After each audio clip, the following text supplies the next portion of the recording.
Thousands of ducks are being released directly into rice fields right in the middle of the growing season. No fences, no supervision, just ducks, rice, and complete chaos from the outside. At first glance, it looks like a disaster. Rice fields are very sensitive. This ecosystem is very fragile. The slightest mistake can destroy the entire crop. Yet China chose this method to restore more than 40% of its damaged farmland because the pressure of about 4 million tons of pesticides every year was pushing those lands towards destruction. And then something happened that no one could have imagined. In just one season, the rice fields were not destroyed. Instead, they began to come back to life. So what was really happening underwater? And why is this 1,000-year-old method challenging today's modern industrial agriculture? Mandarin Docs tells the story in today's video.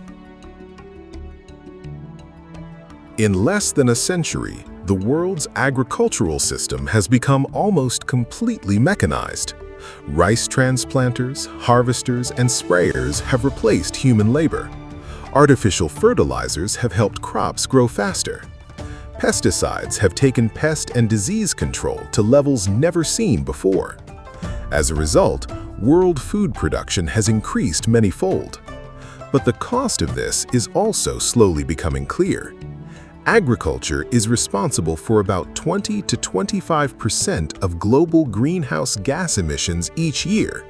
Much of this comes from chemical fertilizers and degraded farmland. Pesticides alone have destroyed countless soil microorganisms.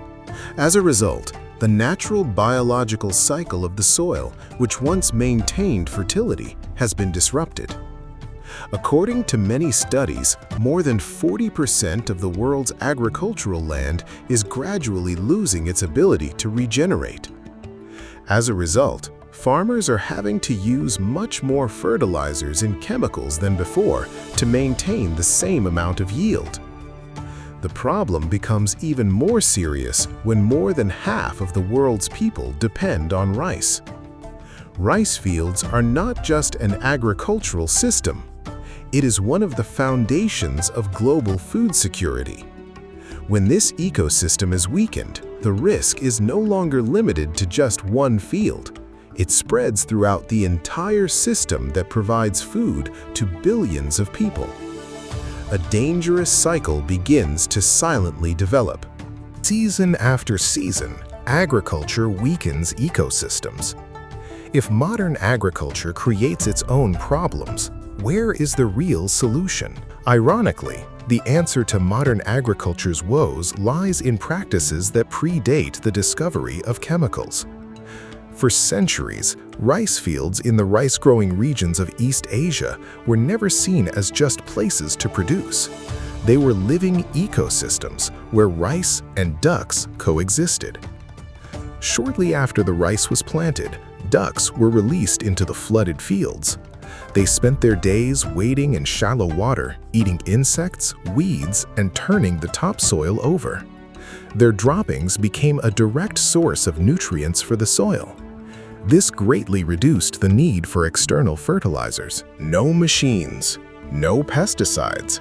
Yet this system was able to maintain stable yields over a long period of time. Agricultural history shows that the rice duck model has been used over 600 years. The reason for its survival over such a long period is not only high production, but also biological balance. This system had very few insect infestations. The soil did not become exhausted. The rice fields could sustain themselves season after season. When the first ducks were released into the rice fields, the natural reaction of most people was anxiety, because the rice plants were still young and tender. One wrong move could ruin the entire crop. But a different picture soon emerges. The ducks avoid the rice plants. Instead, they seek out insects that move in the water and weeds that grow faster than the rice. In other words, the very things that farmers struggle to control the most. Brown plant hoppers, stem borers, leaf hoppers, and various aquatic insects become their main food.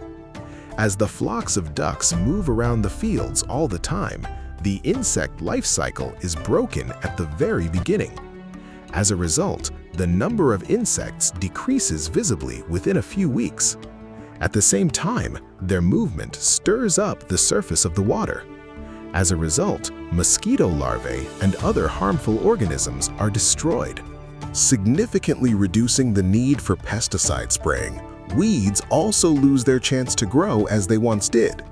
Ducks feed on young weed shoots, duckweed, barnyard grass, and even wild rice plants that normally compete directly with